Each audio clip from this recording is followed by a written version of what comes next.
What is up, Elevation Nation?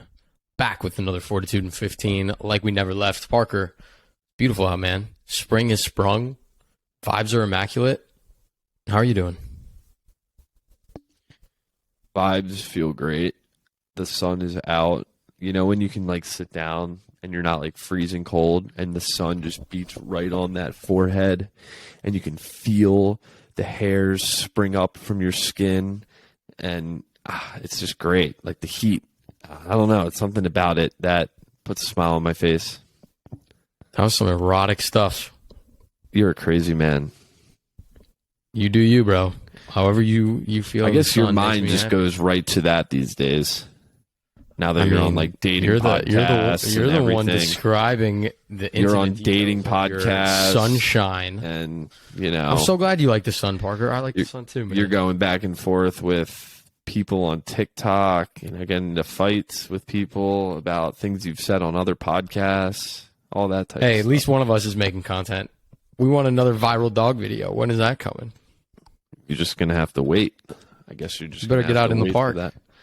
Huh? You better get out in the park, man. Get some fresh air. Go find. I'm always go find in the some more park. content. My name is Parker in the Park. What do you think? Parker in the park. Parker, why don't you talk about who you ran into in the park the other day?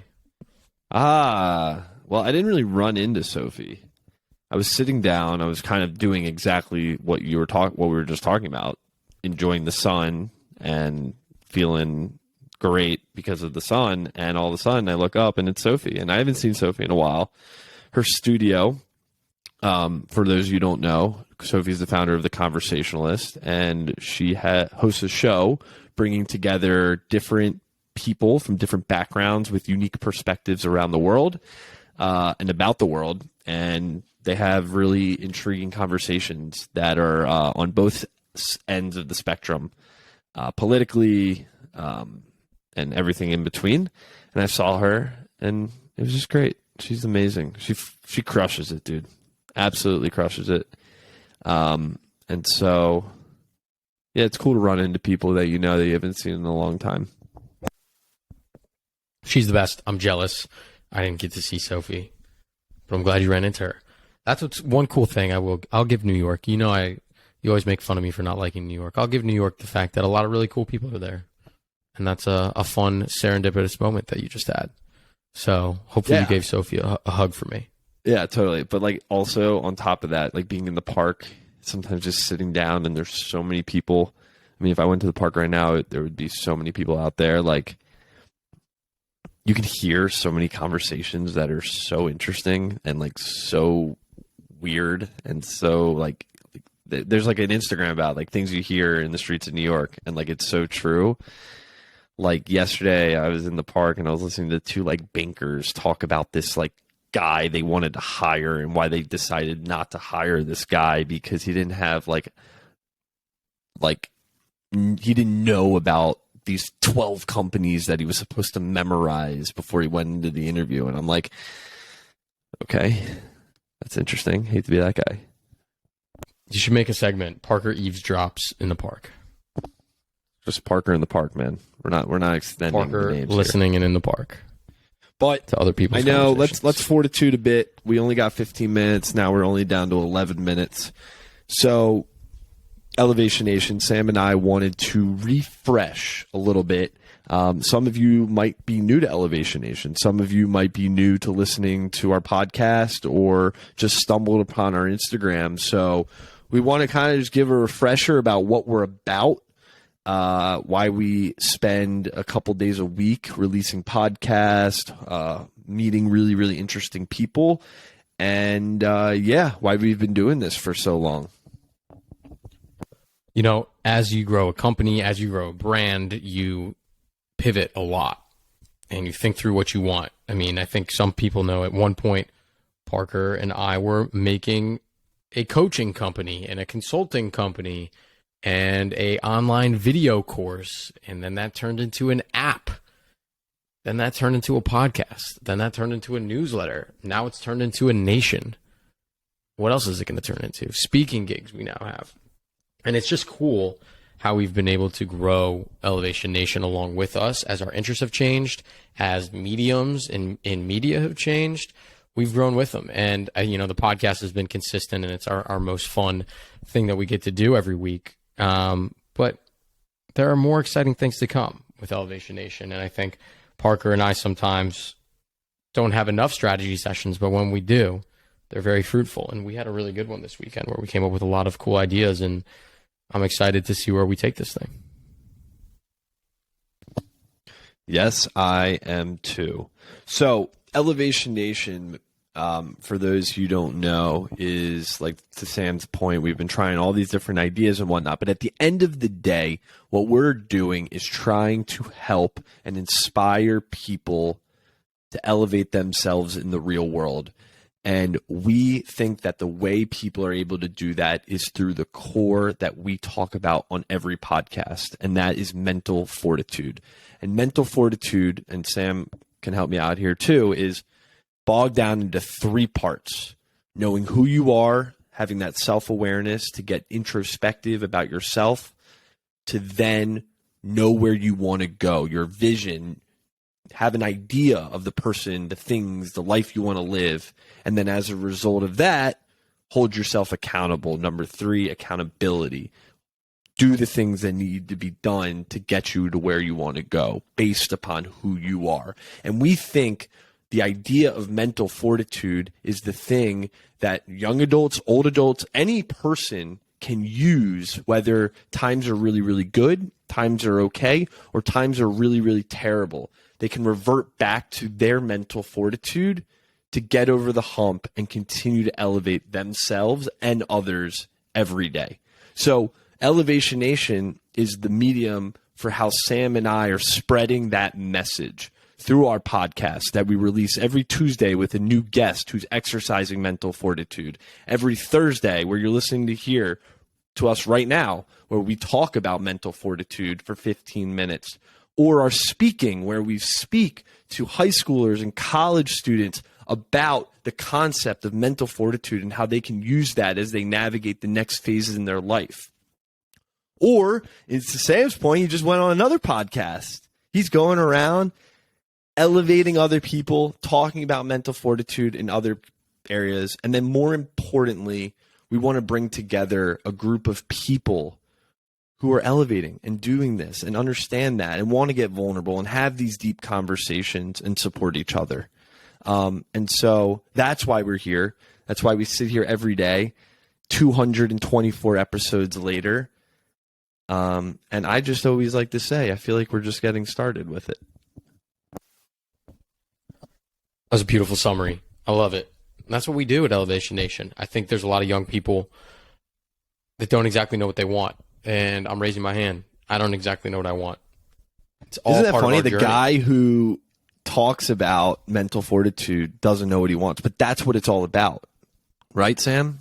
You've had that self-awareness to know that maybe what you wanted 3 years ago isn't what 2023 April Sam wants now. Yeah, I mean, part of that's because I've accomplished many of the goals. Many of them have shifted. Many of them have changed.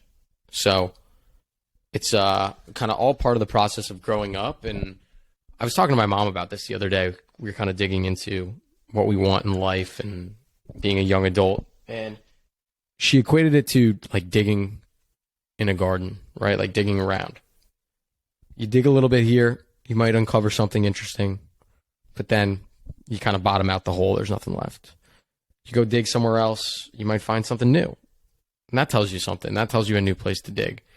And so I think a lot of times in our 20s and in our 30s, we just need to keep digging. And when it doesn't feel right to dig in that hole any further, you have to find a new hole to dig in. Whether that's in your job, whether that's with your friends, whether that's in the city you live in, your relationships, whatever it may be. I think you want to kind of just keep digging around because hopefully we all live long and healthy lives and we are only getting started on that journey. And so you want to try to figure out and explore. And as I always say, my mental motto, live curiously, don't curiously live. So go dig in some holes, go get a little dirty, see what you find. I like that metaphor, but to your point, how often do we feel like we're digging only one hole and we're digging way too far? And you get to that point where it's so difficult. It takes mental fortitude to say, you know what, I'm on with this hole. I'm moving to another. I feel like that's so difficult at times. You feel like you've gotten so deep. You put all that effort in, you know? It is difficult, man. But it reminds me of a movie I love growing up. Telling a lot of stories. I like it. Let's hear it. It's a classic movie. School of Rock. A 90s baby, you'll probably... School of Rock. I do love that movie. It's not School of Rock, but that's such a good guess. 20-year anniversary this year. God. Think about that. That's crazy. The movie I'm thinking of, Parker. Incredibles. No. Wait, I get one more guess, please. Disney. Disney. Ooh. Is it a Pixar? No. It's not a Pixar. Interesting. Dig 'em up, dig 'em. Digging up holes? Holes. Holes. Interesting. Yeah. I haven't thought about that movie in a while. That's what this metaphor reminded me of. And you're out in the middle of the desert. For the movie, man. You're digging. You're searching. They're all young adults looking for turning their life around. They keep digging. And it seems endless. It seems like there's no end in sight. What they're looking for doesn't exist. But then Madame Zeroni comes into the picture, and they find all that treasure. And they find what they were looking for. They would have never gotten there if they didn't dig some holes. Dig some holes, move on to the next hole. That is totally what the movie was about, by the way.